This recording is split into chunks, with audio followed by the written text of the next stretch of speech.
I'm going to make this very simple for you, Dan. Men should not play sports against women. I'm not going to get into all the bullshit that's going on out here in the world today. If anybody think that, I think they're stupid. I'm not, like I say, I support the gay community 100%. I support the transgender community 100%. But I do not, under any circumstances, zero, think that men should play sports against women. And if anybody have a problem with that, they're going to have to get over it because I'm not going to change I'm not going to change. I just think it's wrong, period. Which are what? The science behind this, that men and women are different. And you can call yourself a woman, you can call yourself a cat, call yourself whatever you want, but the facts are what? Trans women are men. And the W in WNBA stands for women. Before the game, you had a conversation with Sophie Cunningham. I did. If you want to share what you talked Absolutely about, feel not. free. But Absolutely not. More of my question is just how important is it to have those like in-person conversations with people that I think it's have great. different Yeah. views? I think it's great. I think both of us understand that we have platforms, and, we both talked about, wanting to, more than anything, educate. Charles Barkley made his position crystal clear, saying he believes men should not compete against women in sports. He emphasized that he supports both the gay and transgender communities, but said he draws a firm line when it comes to competitive athletics.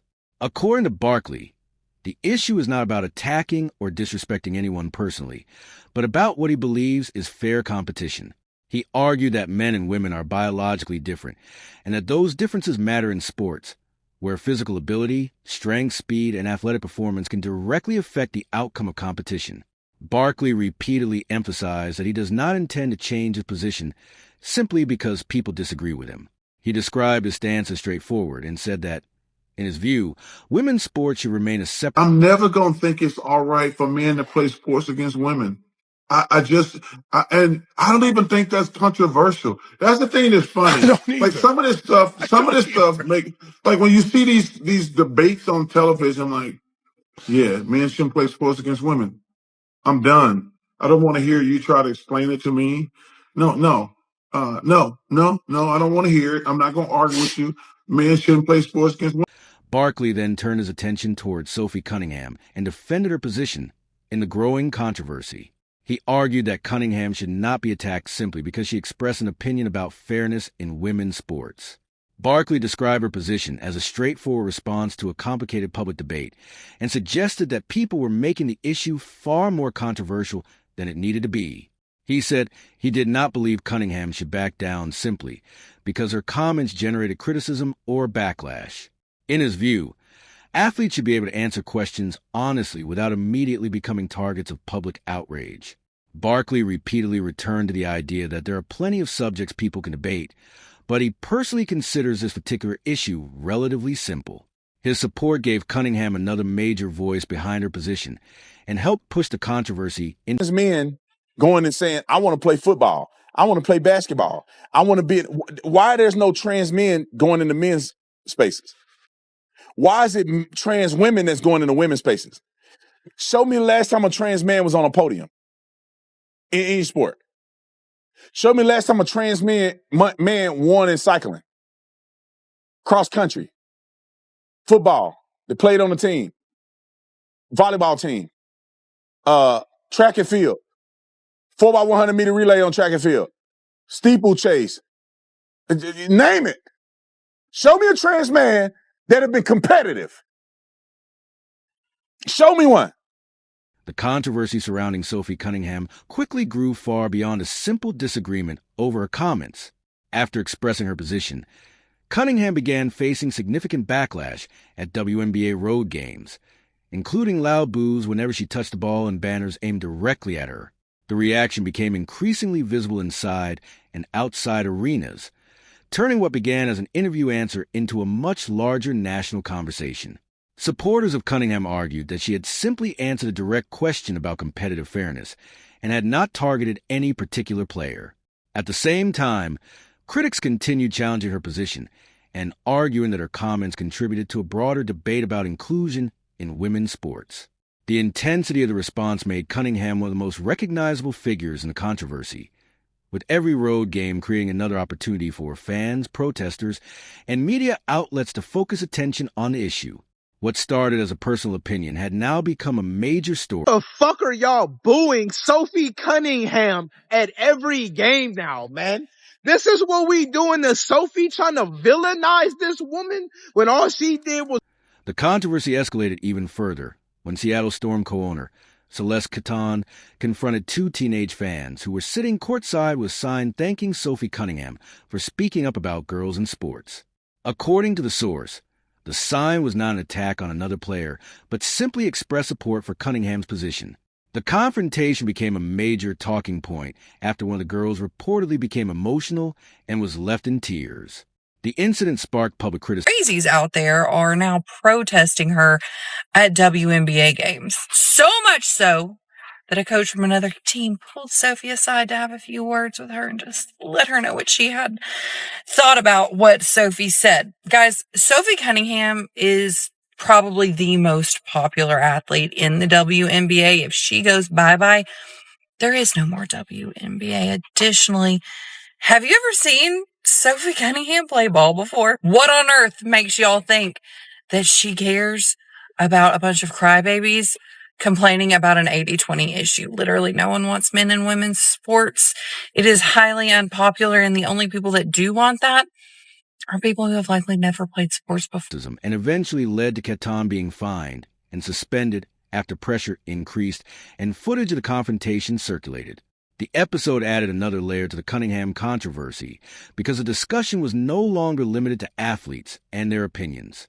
It now involved fans, team leadership, arena environments, and questions about how disagreements should be handled at WNBA games.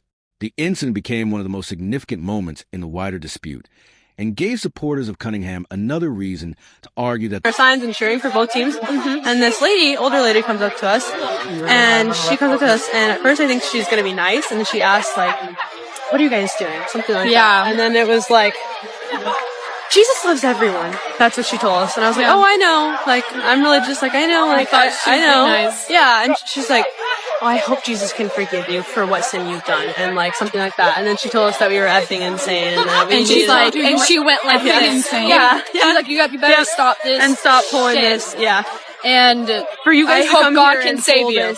Yeah, she said for you to come here and pull this shit. Yeah, she said the word. Yeah, did she say effing insane or? No, she said the word. And nobody around you spoke up for you. No.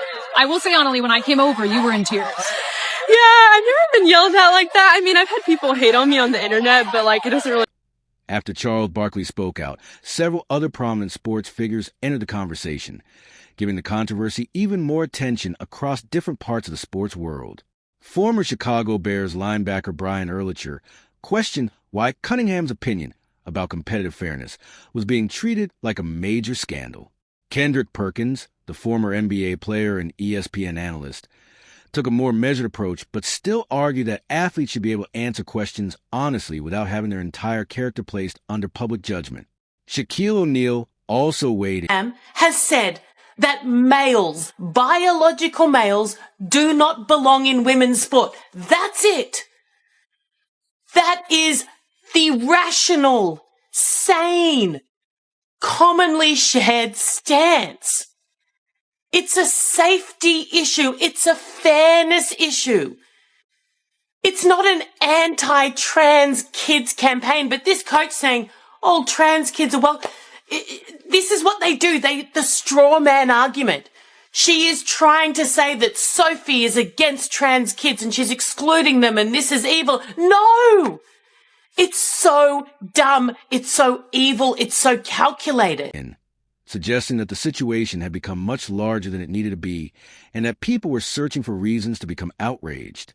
The discussion then expanded beyond retired athletes, with broadcasters, former Olympians, and other sports personalities offering their own perspectives. As more recognizable names joined the conversation, the Cunningham controversy moved further away from being a single WNBA story and became a broader debate about athletes, free expression. She says common sense thing, and she gets so much backlash. She's like, men should not be playing in women's sports. Why is that so like I don't get it. I don't understand it. It's a simple statement. She stood by it. That's what I love about when people say things. Don't back down. If you say something, stand by it. And she said it. She backed it up. She's not backing down no matter how much heat she gets from certain people. It's an 80-20 issue.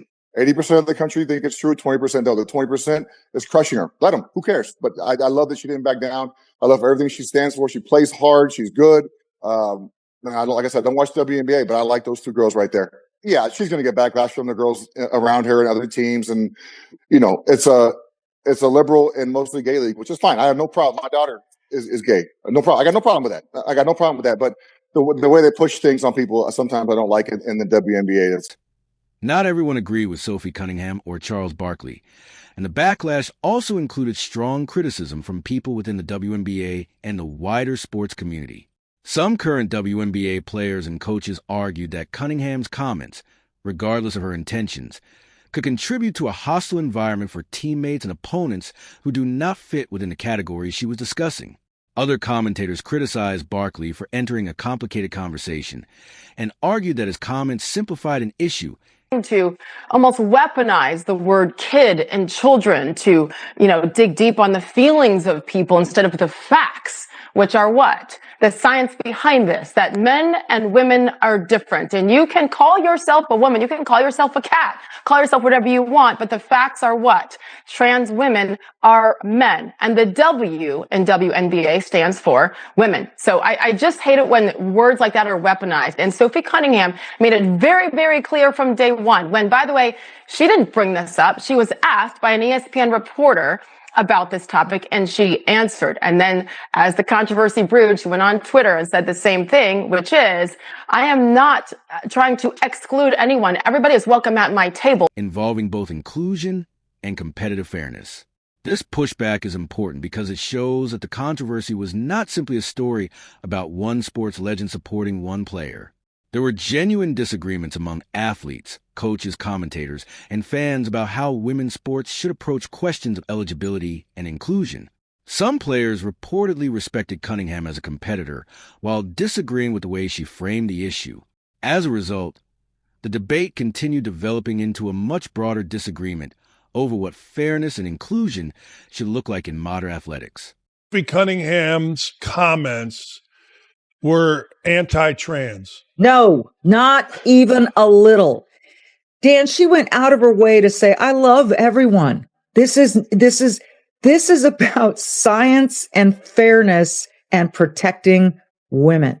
Because guess what? Until recently, women, we had our own sets of grievances. We couldn't vote. It wasn't that long ago. You really put it in the context of the history of the world. Women couldn't vote. We couldn't get, checking accounts without the husband's signature. All of these things women fought for. Women to be able to be in the workplace. All of these things. Now that we've gotten those things and we've evened the playing field, somehow there's this other level of grievance come. It's always about grievance. And this is protecting what we've earned. Brittney Griner offered another perspective on the controversy, expressing frustration with how much attention and noise had developed around what originally began as a single interview answer. Her comments were interpreted in different ways, with some people viewing them as criticism of Cunningham and others understanding them as frustration with the media circus surrounding the situation. Despite the public disagreement, however, Griner and Cunningham later shared a lighthearted moment before a matchup, mimicking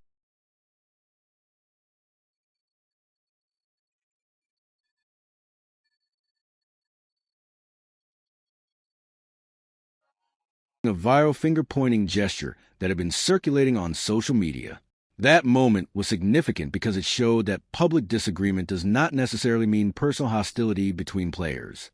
The two athletes were still able to compete professionally and share a normal interaction despite being connected to a highly controversial public debate. It also highlighted one of the central tensions in the story. While people outside the league continued arguing intensely about the issue, the players directly involved were capable of maintaining professionalism and separating their personal relations. Cunningham becoming the face of protecting women and protecting girls is the most hilarious thing I've ever seen in my life. For one, she's saying that it's not about trans athletes. It's about protecting young girls. It's not about excluding only trans athletes. But you were a ring girl for somebody that has alleged allegations against women. Not only that, but being exposed by an old teammate for voting for somebody that has alleged allegations against young women and young girls. Young girls, right? So all of a sudden, she's this face of protecting young girls and young women, but being a hypocrite. That's only one part of this conversation. The focus of shutting the doors on trans athletes being this big emphasis right now, all trans athletes are just minding their freaking business. I have not seen it. As protest signs, opposing groups of fans, and media coverage continue to grow, Charles Barkley's decision to speak publicly gave the controversy another major boost. Barkley warned the league to be extremely careful about how it responds when players express controversial opinions, arguing that punishing athletes for stating their views could create a dangerous precedent for players and coaches across the league. Meanwhile, Cunningham remained at the center of the discussion as supporters continued defending her right to express her position while critics continued challenging it. The controversy also continued appearing at road games, where fans brought signs and organized demonstrations connected to the debate.